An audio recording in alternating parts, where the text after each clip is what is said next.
Queridos amigos, sejamos todos bem-vindos a mais um estudo do Livro dos Espíritos do Lar Espírita Serva de Maria. Sejamos aqui todos bem-vindos. Roberta, querida, seja bem-vinda.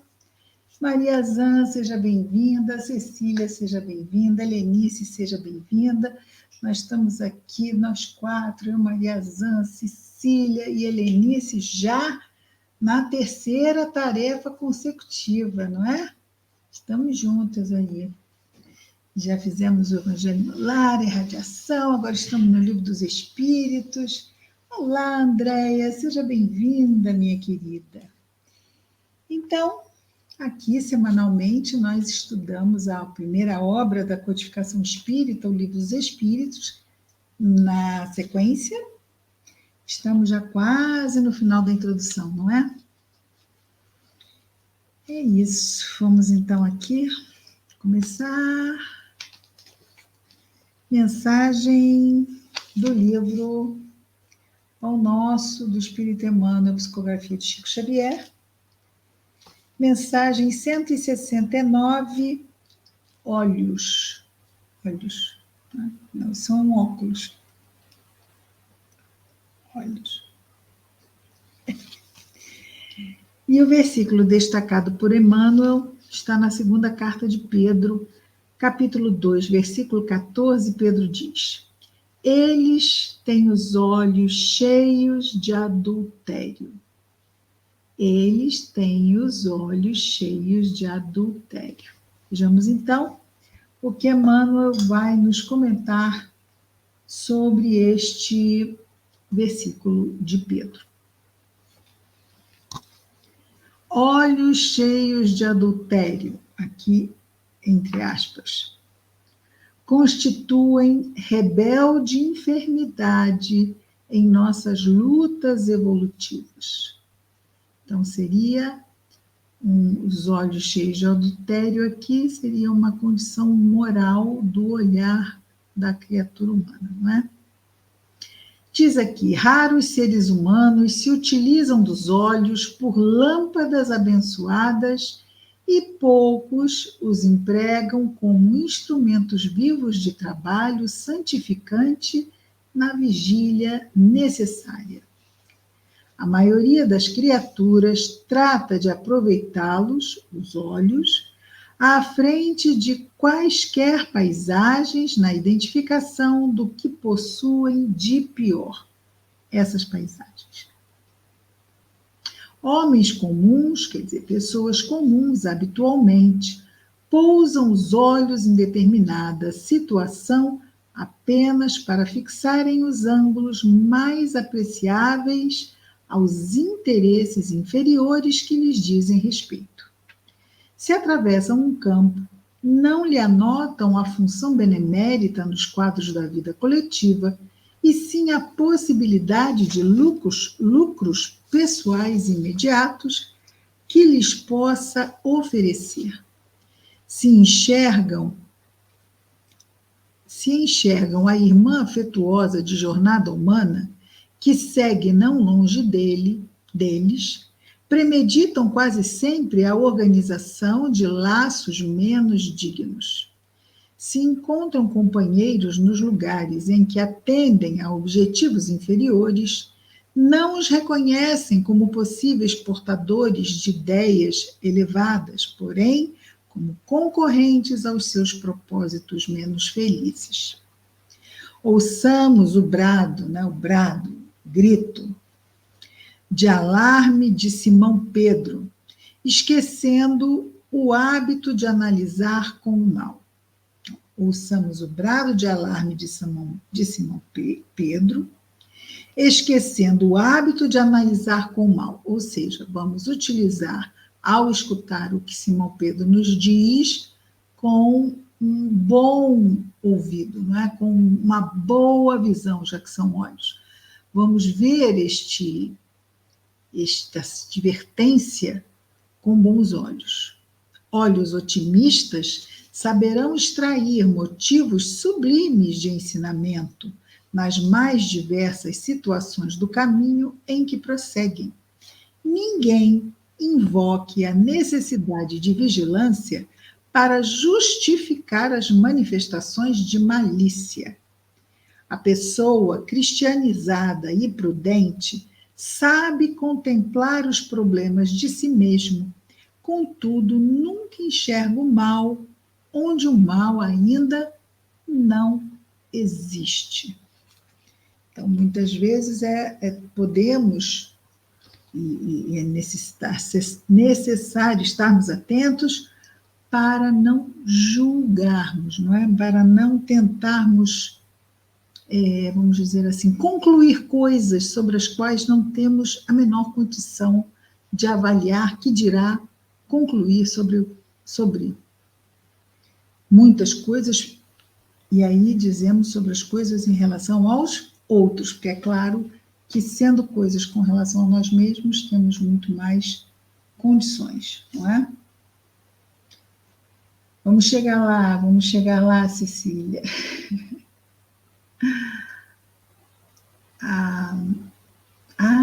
Qual mensagem? Sim. Aí estão respondendo, 169, número, obrigada. Eu acho que é o número da mensagem, isso? Deve ser. Então, Cecília, seja bem-vinda. Ana Vanessa, seja bem-vinda. Vamos aqui à nossa prece. Olhos. Jesus amado, obrigado, Senhor, por aqui estarmos em mais este dia, a fim de buscarmos, através do estudo, um melhor entendimento para a nossa vida, Senhor. Nossos desafios, nosso entendimento sobre questões da nossa própria imortalidade e sobre os contextos que a vida nos oferece para crescermos. Que as tuas bênçãos de paz permaneçam em nossos corações, diante de toda e qualquer situação, e ajuda-nos, Senhor, para que os nossos olhos vejam sempre a melhor perspectiva de todas as situações que nos cheguem, Senhor. Que as tuas bênçãos se estendam a todo este mundo, Senhor, e que, em especial, envolva aqueles nossos irmãos que estejam em sofrimento, encarnados ou desencarnados, Senhor. Obrigado por tudo, Mestre amado. Graças a Deus.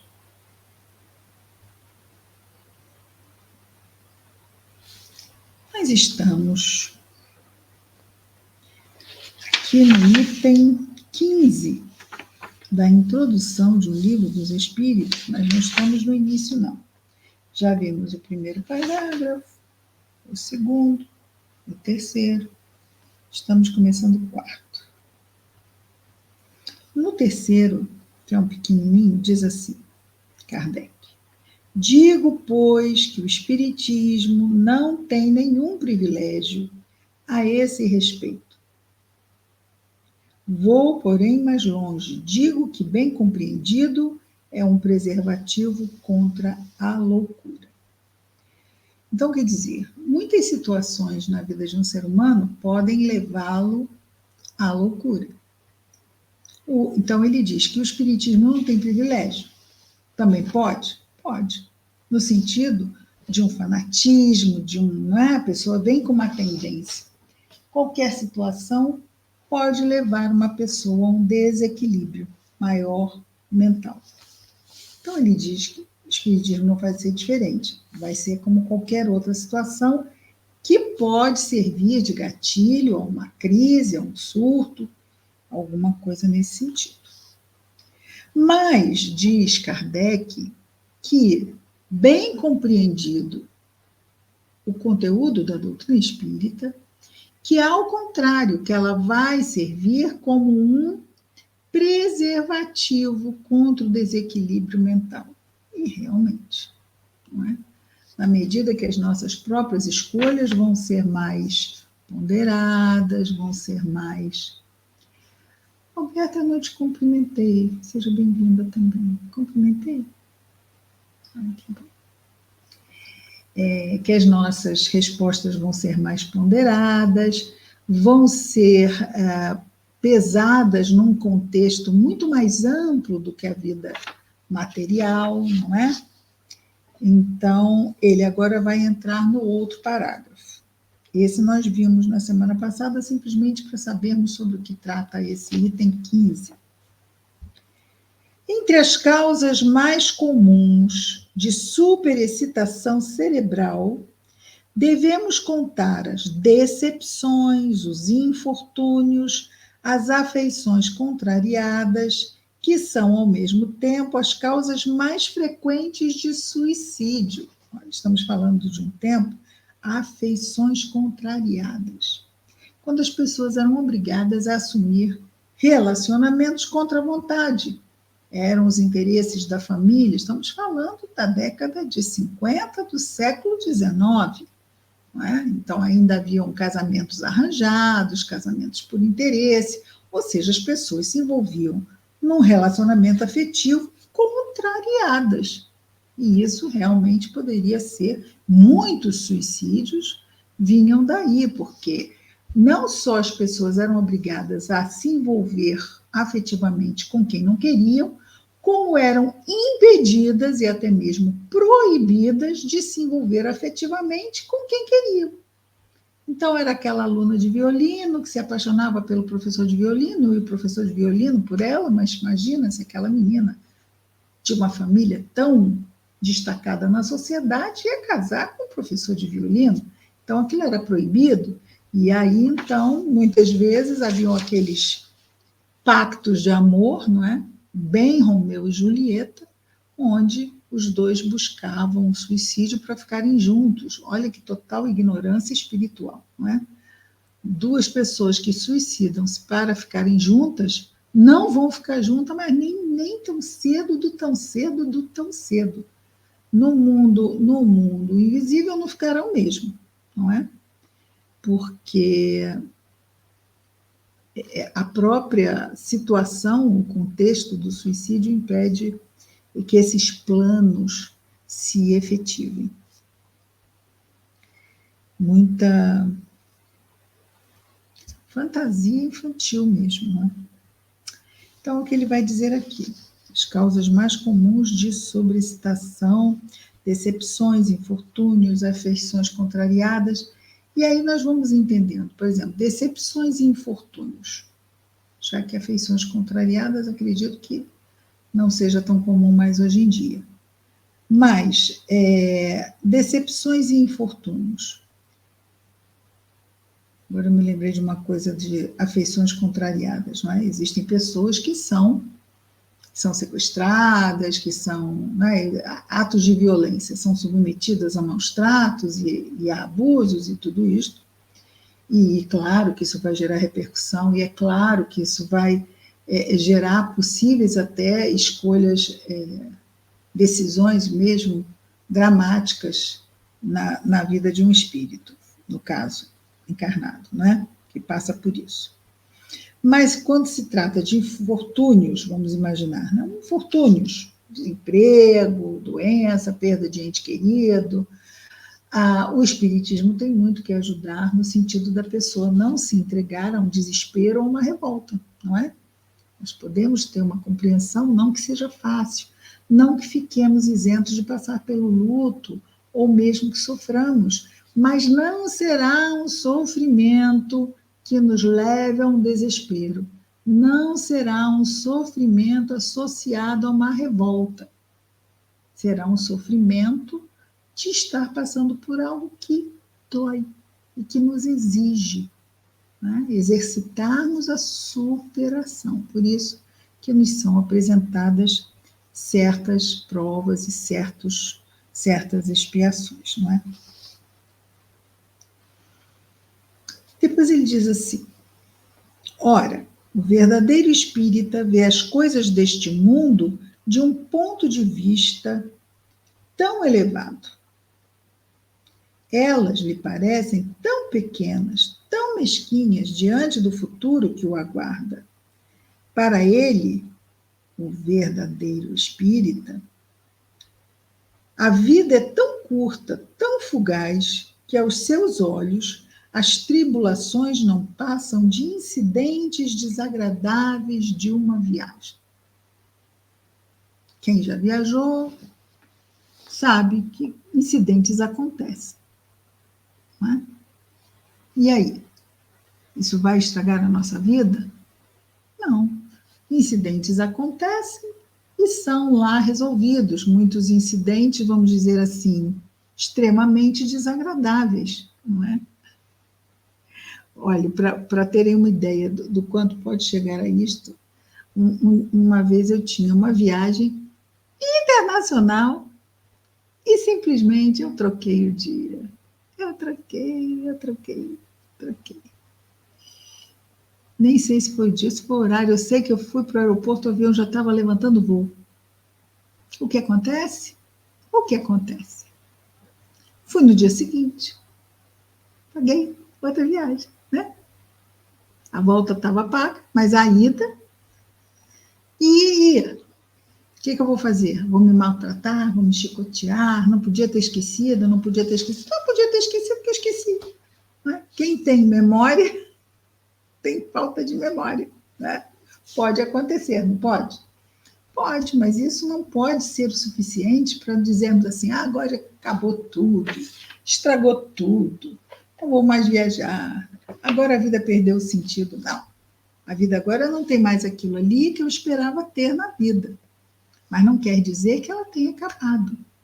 Então, esta perspectiva, esse ângulo de visão de vida é o que o Espiritismo nos proporciona. São contratempos, muitas vezes, que não gostaríamos de ter. Mas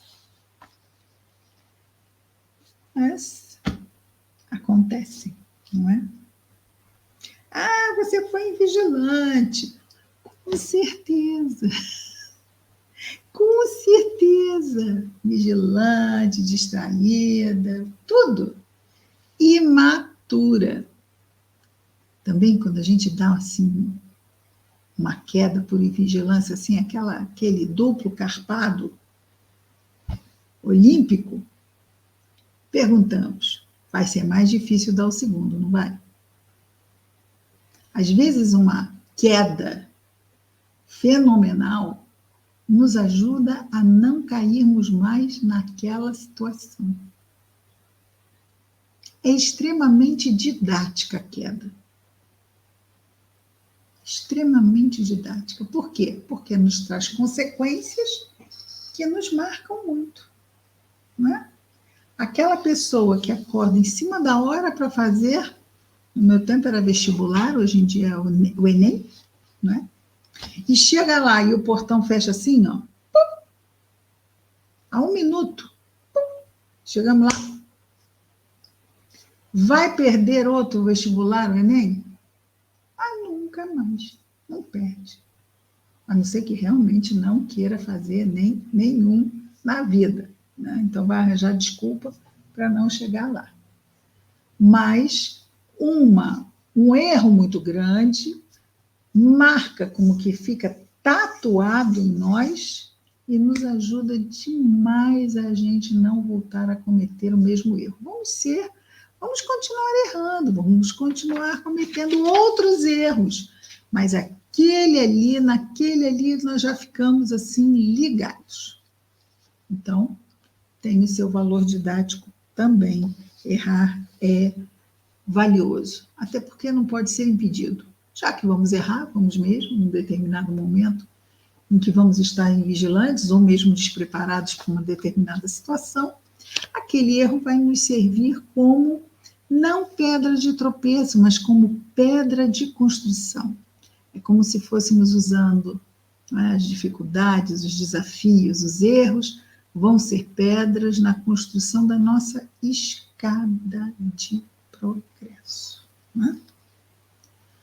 Olha, nós estamos aí com o nosso chat, fiquem à vontade.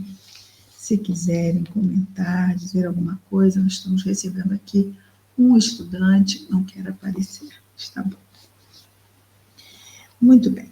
Daqui a pouco você chega e se apresenta para as pessoas.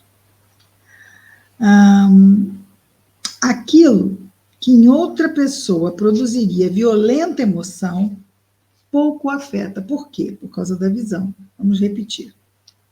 Olha, veio dizer aqui, boa noite para todo mundo. Ele nos outros, ele fica fora, ele não fica na sala nos outros, mas nesse ele fica, porque ele gosta de estudar o livro dos Espíritos. Pronto. Então, o que acontece? O verdadeiro espírita vê as coisas deste mundo de um ponto de vista tão elevado que estas coisas lhe parecem pequenas, mesquinhas, diante do futuro que o aguarda. Para ele, a vida é tão curta, tão fugaz, que aos seus olhos as tribulações não passam de incidentes desagradáveis de uma viagem. Aquilo que em outra pessoa produziria violenta emoção, pouco afeta. Ok, é Kardec falando, pouco. Pode ser que nos afete mais do que um pouco, não é? Mas o importante é isso. Embora possa nos afetar, possamos nos sentir bastante impactados quando a questão nos chega, estaremos sem dúvida nenhuma salvaguardados do desespero e da revolta. Isso é tão valioso, tão valioso. Agora, é claro, não é? Este é Kardec falando, e esta é a condição ideal, que nós cheguemos num nível de entendimento que realmente aquelas coisas realmente pouco nos afetem. Priscila, minha querida, seja bem-vinda. Olha, nós estamos no item 15 da introdução, ok? Do Livro dos Espíritos. E estamos lá no parágrafo de número 4 da introdução.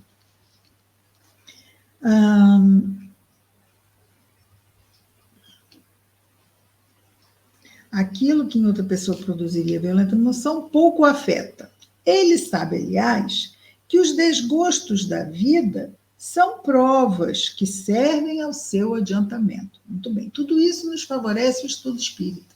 Aí ele vai falar aqui do verdadeiro espírita, porque não é só o estudo.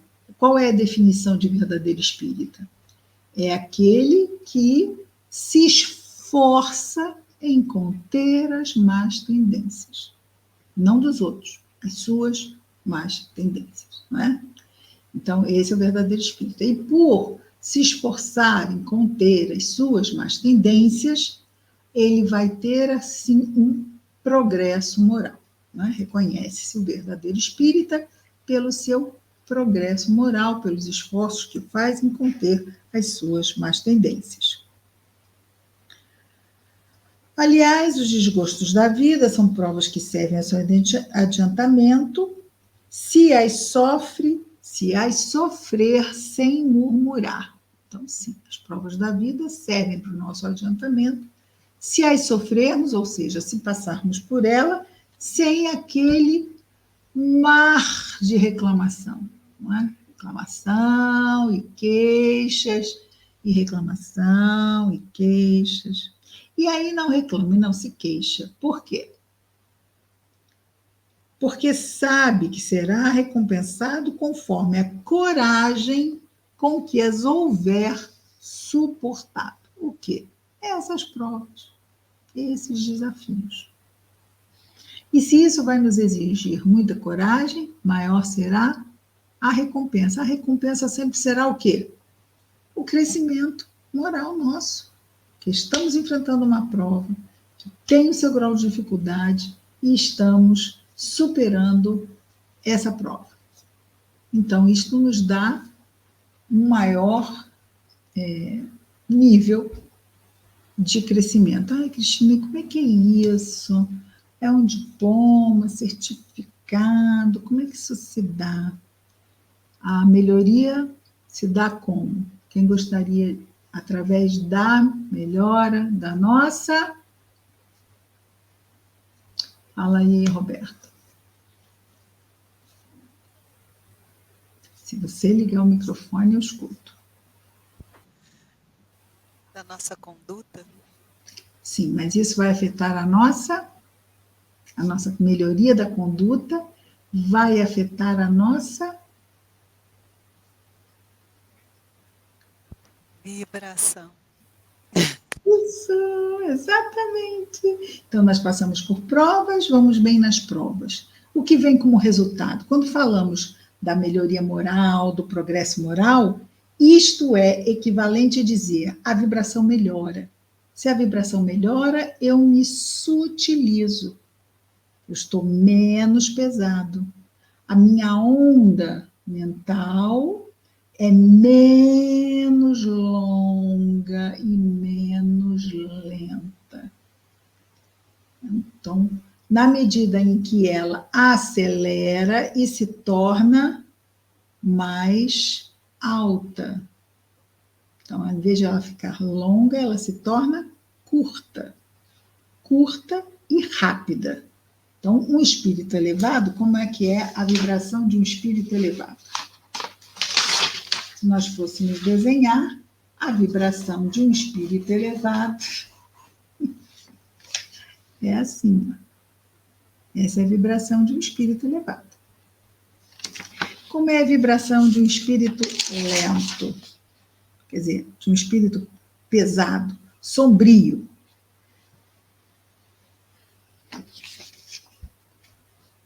Estão vendo a diferença? Olha só, bem diferente, né? Então, esse aqui é um criminoso. Ou uma pessoa que só pensa coisa negativa. Só vê a vida pelo copo menos cheio. Ela é má? Não, ela não é má.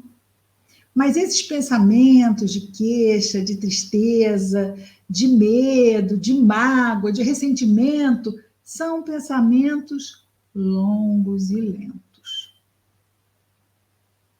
Pensamentos de bom ânimo, de fé, de coragem diante das dificuldades e desafios da vida, pensamentos de gratidão, pensamentos de paciência, pensamentos de bem-querer, pensamentos de compreensão, são pensamentos de uma vibração muito melhor.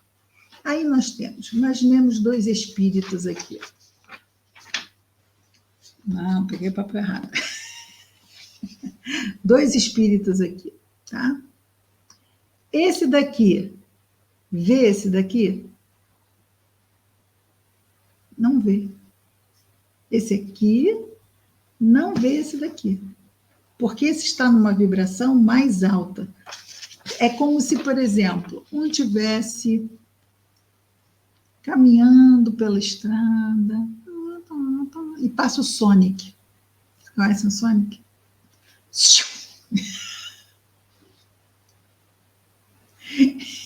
Ele pode sentir um ventinho. Mas não vê o Sonic. O Sonic é um bonequinho de desenho animado, de jogos, não é? Que é muito rápido. Ele é muito rápido. Então, ele passa e não dá para ver, principalmente se for aquele ritmo bom. Agora, esse daqui, vê esse daqui? Esse espírito aqui, vê esse daqui? Ah, vê, imagina. Ele está lá, e está passando e está vendo aquele assim. Esse pode desacelerar, não pode? Pode se fazer visto, esse pode. Mas esse pode acelerar?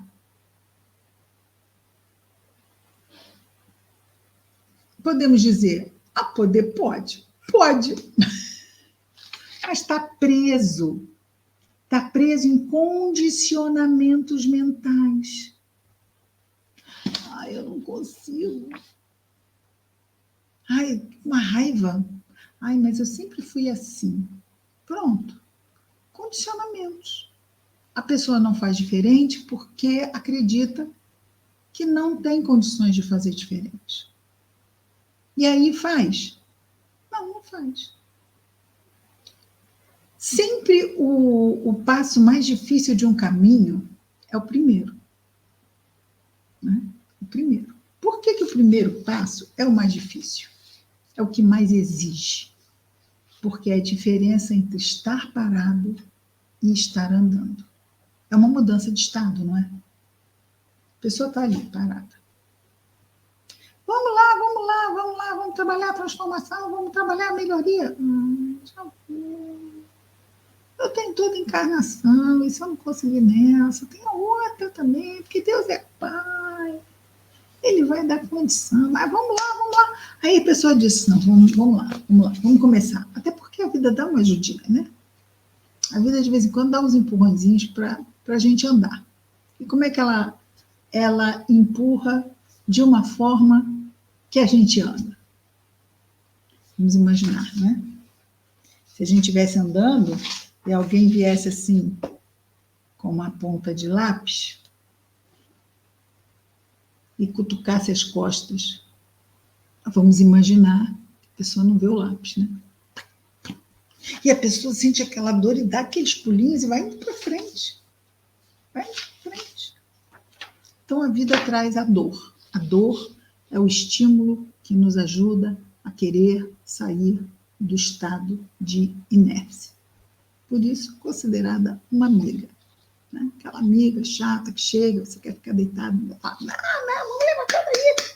Vamos lá, vamos sair, vamos não sei o quê. Né? E ela fala, não, você vai sair, legal, vamos tomar um sol, vamos no parque, vamos passear, vamos ver os passarinhos. A vida é assim, ela nos quer bem e quer nos ajudar. A gente vai resistir, aí é natural. Mas ela sabe exatamente o jeito de chegar e nos fazer levantar e andar. Georgina, minha querida, seja bem-vinda. Voltando aqui. Priscila colocou sim. Sim, o que, Priscila? Foi para uma pergunta que você fez sobre a vibração, se podiam ver. Muito bem. Ok. É que eu não vi na hora, desculpa, Priscila. É isso. Vamos então. Tudo bem? Tudo bem até aqui? Ok? Estamos aqui. Cá? Suas convicções lhe dão. Né? Então, a pessoa que tem, vamos dizer, que eles chamam aqui do verdadeiro espírita, não é? Que tem essa condição de, conhecendo o espiritismo, ter uma perspectiva diferente das coisas que acontecem aqui. São incômodos, mas são incômodos normais de uma viagem como é a nossa encarnação. Helenice está dizendo, Cristina, eu comecei a ler o Livro dos Espíritos, o Evangelho segundo o Espiritismo, para sair desses sentimentos negativos. Graças a Deus estou melhorando.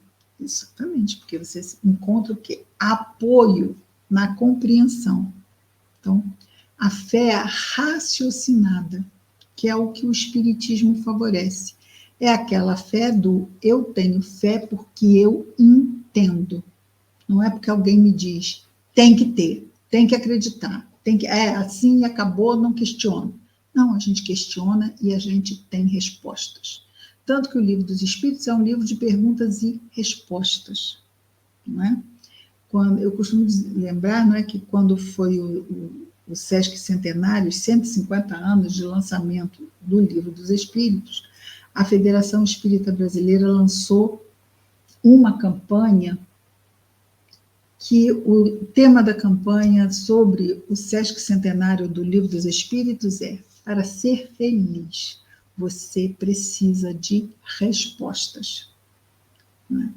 E o Livro dos Espíritos é um livro que nos traz, Kardec sabiamente vai fazer as perguntas aos espíritos que trazem as respostas. Perguntas que ficam, muitas vezes, há séculos estão nas nossas mentes e, finalmente, nós encontramos respostas da falange do Espírito de Verdade, que é Jesus, nos esclarecendo sobre tantos assuntos da nossa vida imortal. E realmente, então essa é a fé raciocinada, aquela capaz de encarar a razão frente a frente em qualquer momento da humanidade. Esta é a fé raciocinada que o Espiritismo favorece. Antes disso, nós tínhamos a fé cega, que é aquela que acredita porque acredita, é uma fé forte? É uma fé forte. Só que quando vem um tsunami, às vezes muito forte na vida de uma pessoa, pode ser que ela não resista, porque aquela fé que não traz respostas, ela é porque é e não questione. Agora, quando alguém perde um filho de uma forma estúpida, vamos dizer assim, na nossa visão, né? Muitos se revoltam e abandonam a sua fé, porque não entendem como pode Deus permitir que uma criança que nunca fez nada de mal passe por isso. Então, o Espiritismo vai dizer assim, olha, essa criança é um espírito que já passou por inúmeras experiências, que tem uma bagagem, que tem necessidades reencarnatórias. Então, tudo isso vai falando a nossa razão, e a gente vai falando assim, é mesmo, faz sentido. E aí, então, eu vou entendendo que eu fui uma pessoa que abri meu coração a um espírito que tinha uma necessidade reencarnatória difícil, vamos dizer, de morrer de enfermidade, e que me procurou, muito provavelmente no mundo espiritual, pedindo, porque é muito difícil, não é? Imaginemos lá no mundo espiritual, olha, eu tenho uma necessidade reencarnatória e eu vou precisar desencarnar na minha infância. Você aceitaria ser meu pai, ser minha mãe? Será que a gente aceitaria? Algo para pensar. Mas aí a gente pensa que aquele que chega até nós com essa necessidade reencarnatória foi nosso filho, foi um pai, foi uma mãe. A gente vai dizer assim, não, porque eu não vou passar por isso nunca. Procura outra pessoa? De jeito nenhum. A gente vai acolher e vai dizer, demorou, já é. Mas olha, é uma coisa difícil. Não, mas o amor tudo enfrenta, tudo supera, não é? E às vezes a gente reencarna, esquece, e se tiver a fé cega, pode ser que seja um baque muito grande. Não quer dizer que a pessoa não possa enfrentar e superar, não é? Mas vamos lembrar quantos pais, de quantas religiões e até ateus, a mediunidade de Chico não consolou através daquelas cartas dos filhos, não é? Que desencarnaram e mandaram tantas e tantas e tantas e tantas cartas no correio de luz, que o Chico e os espíritos, lógico, os espíritos e o Chico como instrumento, promoveram em termos de consolo, de esclarecimento, porque consolando aqueles pais, esclarecendo aqueles pais, nós também, por nossa vez, nos consolamos e também nos esclarecemos. Não é apenas para eles, não é? Porque aquela é a realidade que acontece, a vida não é o fim. E tudo isso nos fortalece no nosso entendimento e, consequentemente, na nossa fé.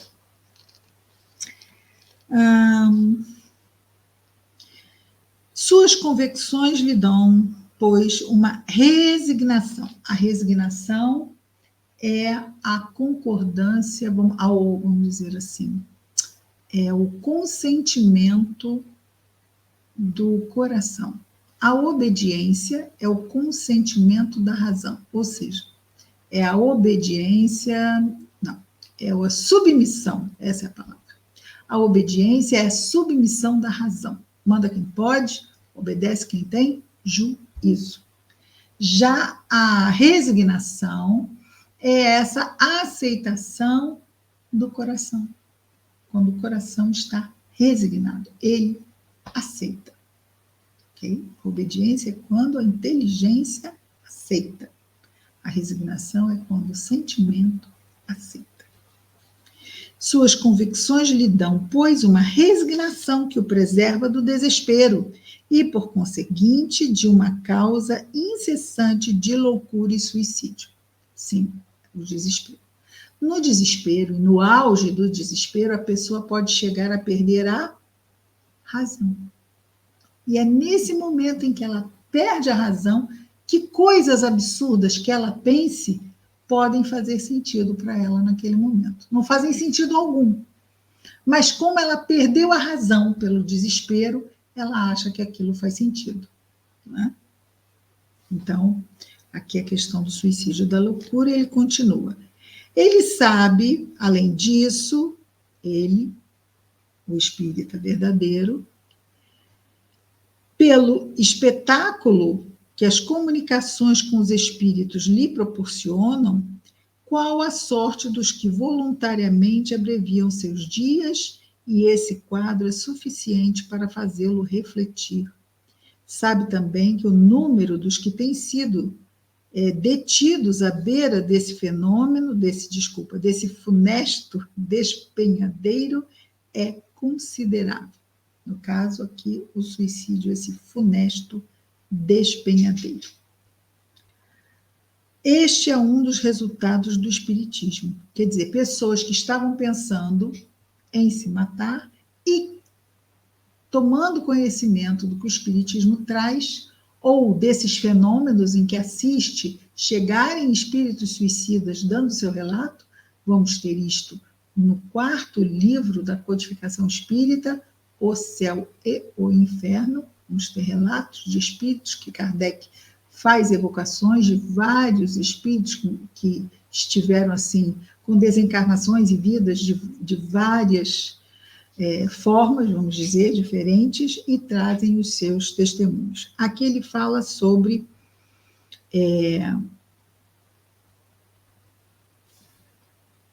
espetáculo que as comunicações com os espíritos lhe proporcionam. Por que é um espetáculo?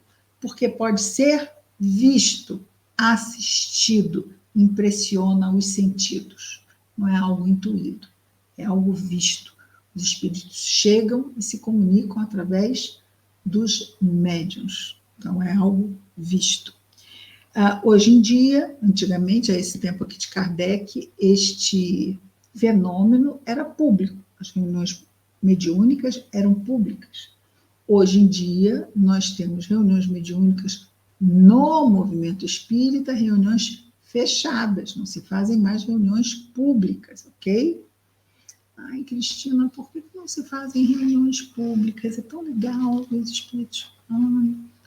Por que não se fazem? Porque imaginemos uma pessoa que está passando um momento difícil, está sofrendo de uma obsessão, ela está lá e aí, de repente, chega o obsessor dela, está lá na reunião, né? O obsessor dela é atraído para dar uma comunicação. E aí o obsessor começa a falar tudo o que levou esse espírito a se tornar obsessor desta pessoa. Porque ela fez isso comigo, fez aquilo comigo, blá, blá, blá, blá.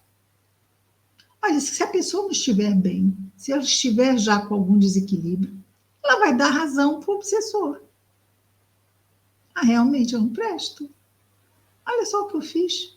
Eu não tenho jeito. Quer dizer, se já reencarnou com algum complexo de culpa, em que esta situação vai ajudar aquela pessoa? Só vai afundá-la mais ainda nos seus complexos. Então, muito bem feito, salvaguardar os assistidos, encarnados, das comunicações que se relacionam com eles. Isso preserva a saúde mental de muitos. Caridade, não é?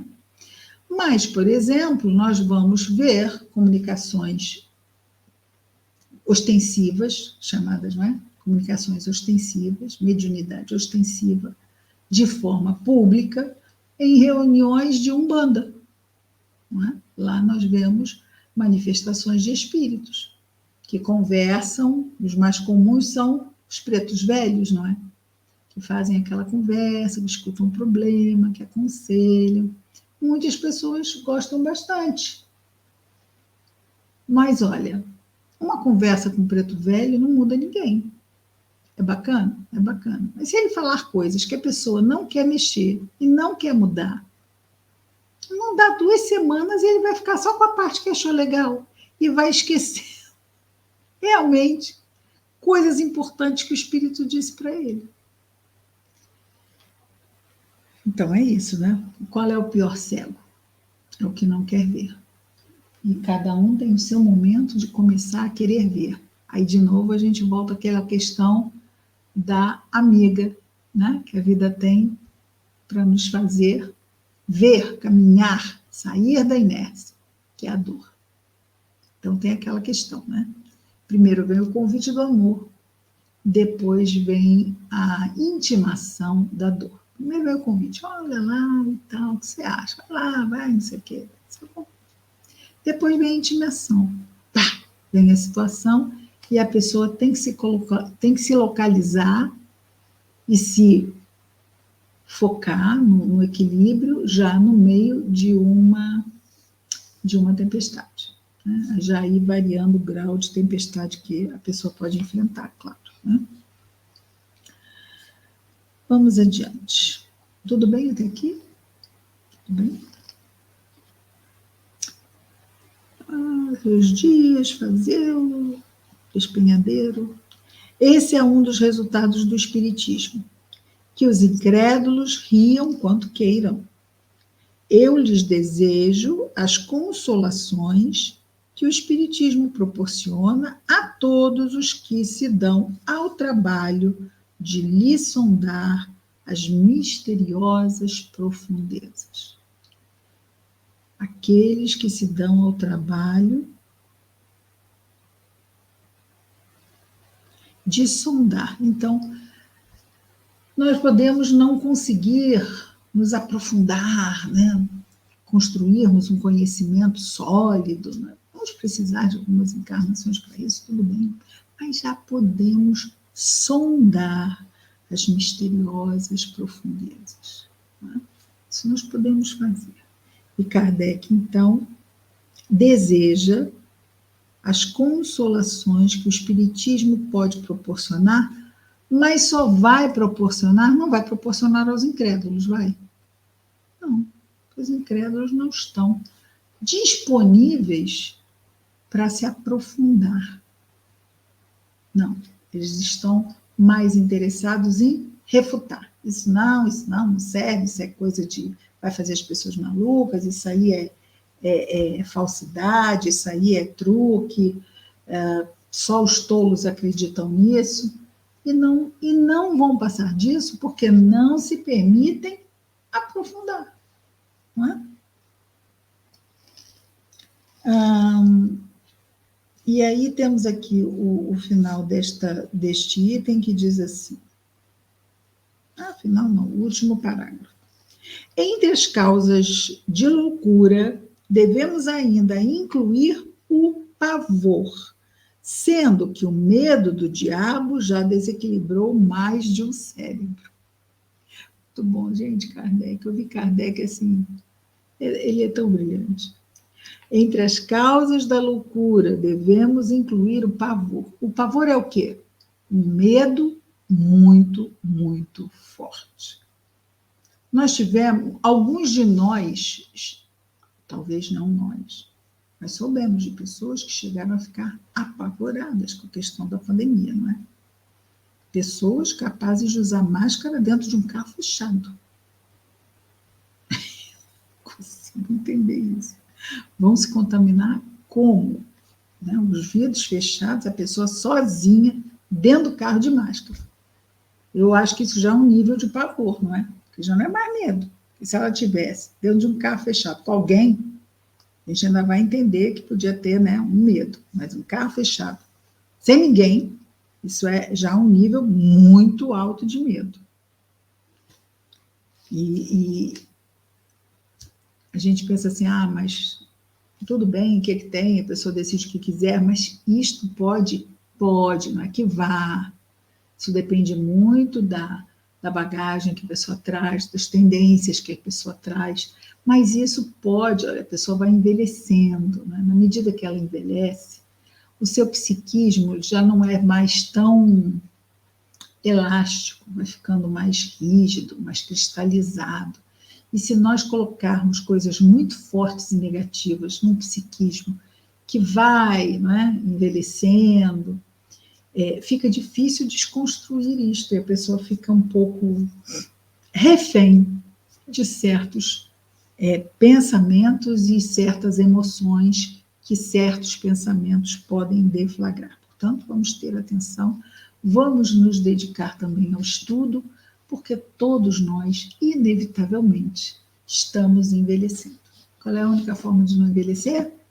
É morrer jovem. Ninguém quer essa opção. Então, todos nós vamos envelhecer, certo? Então, vamos nos preparar para envelhecermos bem. Está todo mundo preocupado em envelhecer bem sem ruga. Sobe aqui, sobe ali, bota cá. Fica jovenzinha, toda assim, esticadinha. Mas a gente precisa envelhecer bem aqui, ó. Não adianta não ter ruga e não ter equilíbrio. É melhor ter ruga, preferimos não ter nenhuma das duas, né? Termos equilíbrio, no caso, e não ter ruga. Mas, às vezes, não temos opção, né? É melhor ter ruga e ter equilíbrio do que o contrário. Ah, Cristina, eu prefiro as duas. Eu também. Sendo que ruga, se eu não fizer procedimentos, é inevitável, gente. É inevitável. Oxidação, né? Nosso corpo oxida. Eu acho muito interessante, né? Que nós não vivemos sem oxigênio. Vivemos? Expiramos oxigênio. Se não tivermos oxigênio, nós morremos. Mas é exatamente esse oxigênio que nos faz... Se nós fôssemos um pedaço de ferro, né? E vamos enferrujando. Vamos ali deteriorando nessa oxidação. É muito interessante. Deus é incrível. Quantas coisas nós aprendemos com a velhice. É uma benção. A velhice é uma benção. Aprendemos muitíssimo. Às vezes, não é? Temos pessoas próximas que dizem assim, eu não quero ficar velha.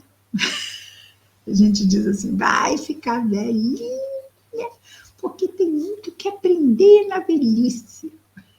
Velhice é uma beleza, é um compêndio de lições, ela por si só. Vamos aproveitar.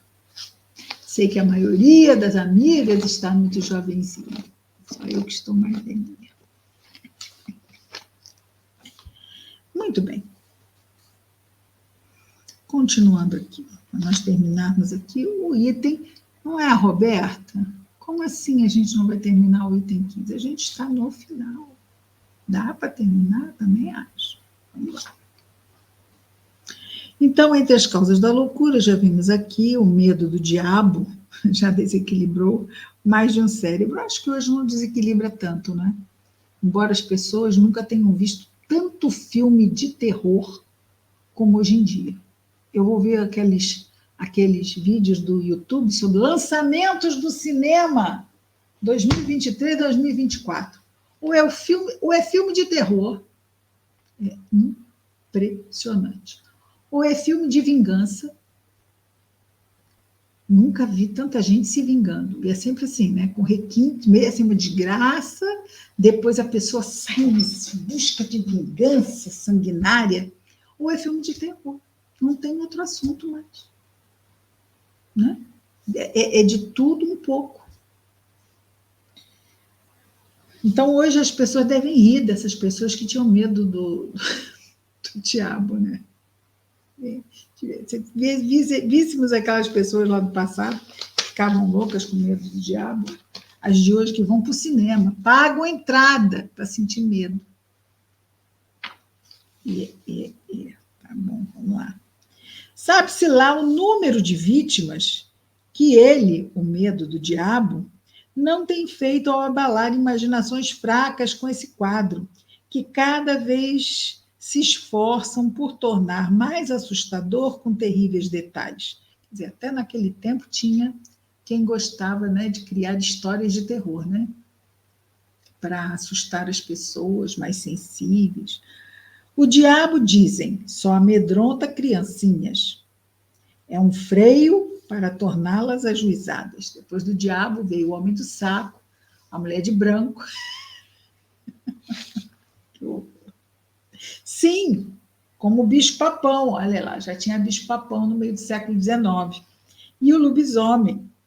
Contudo, quando não tem mais medo dele, tornam-se piores do que antes. Quer dizer, quando passa o medo do diabo, você torna melhor. Porque se você usa o diabo para conter, não é a razão, é o medo. A pessoa perde o medo, acabou. É um trem desembestado, né? Perdeu o freio. Contudo, já vimos isto. E para chegar-se a tão belo resultado, não se leva em conta o número de epilepsias causadas pelo abalo de cérebros delicados. Bem frágil seria a religião se, por falta de temor, sua força pudesse ficar comprometida. Já imaginou? Ele está dizendo aqui que uma religião que depende do medo é bem fraca. Né? Ai, todo mundo segue porque todo mundo tem medo. Por quê? Sim, o diabo era vendido, não, mas era divulgado pela religião para fazer as pessoas não cometerem os pecados. Tinha um diabo para cada pecado, né? Todos com muitos detalhes. Inclusive, no livro de André Luiz, nós temos uma mulher que ela plasmou para ela o inferno. Ela tinha o diabo que ela plasmou, não era real.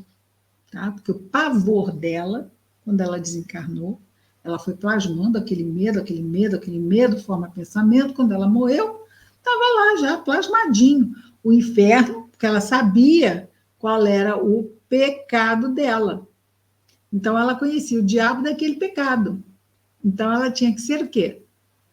Vamos dizer, torturada no inferno por aquele diabo. Até tratar da mente desse espírito, mas foi uma mente desviada por alguém, não foi? Alguém incutiu naquela mente aquele medo. Ficou refém de uma situação e ficou desequilibrada. A questão é, quem cria o medo vai responder por isso? Vai responder pelo desequilíbrio da mente? Claro que vai, né? Claro que vai. Felizmente, não é assim. Ela dispõe de outros meios para agir sobre as almas. Vou voltar aqui. Ela quem? Ela quem? Não leva em conta o número de princípios. Comprometida. Religião. A religião, isso, dispõe de outros meios para agir sobre as almas. Não é toda a religião, então, que usa o medo, não é? O espiritismo lhe fornece os mais eficazes e mais sérios meios. Né? Para quê? Para agir sobre as almas. No caso, o esclarecimento, a razão, a revelação do que acontece no mundo espiritual, das consequências. O espiritismo, então, já vimos, o espiritismo lhe fornece os mais eficazes meios, desde que ela os saiba aproveitar. Ele, o espiritismo, mostra a realidade das coisas e, com isso, neutraliza os efeitos funestos de um temor exagerado. Agora imagina, né? Um temor exagerado impingido por uma religião. Agora imagina um temor exagerado impingido por um filme que eu decidi ver. Não só a parte 1, a parte 2, 3, 4, 5, extensão, 20 anos depois de volta, e aí a pessoa continua assistindo. Ela mesma decide. Porque quando é ainda por cima o outro, você não decidiu, mas quando é você que decide desequilibrar a sua mente por você mesmo, aí não tem nem para quem passar a conta, né? A conta está no nosso nome mesmo. E é isso. E ficamos aqui no item 15. E semana que vem, então, vamos, dia 30, para o item 16. É justo? Muito justo. Vamos fazer a nossa prece de encerramento. Eu faço, Roberto, eu faço.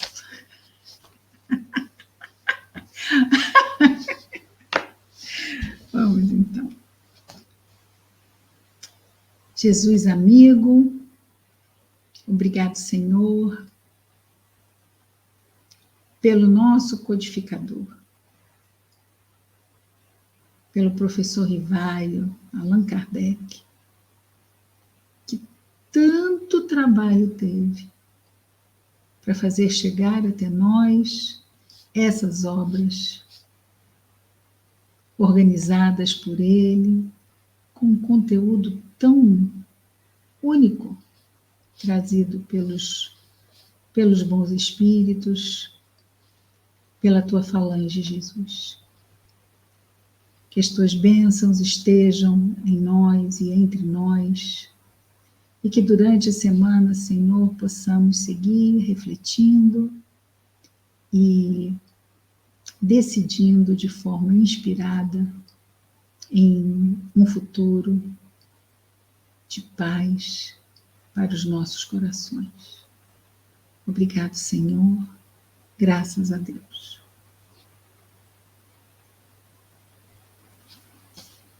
Então, é isso.